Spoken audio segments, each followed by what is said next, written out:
यहाँ पे हम हमारे देश के 59वें स्वतंत्रता दिवस मनाने के लिए एकत्रित हुए हैं।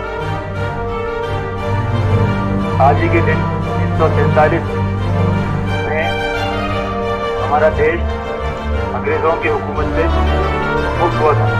ये तब संभव हुआ था जब हमारे पूर्वजों ने अपना सब कुछ त्याग के बलिदान देके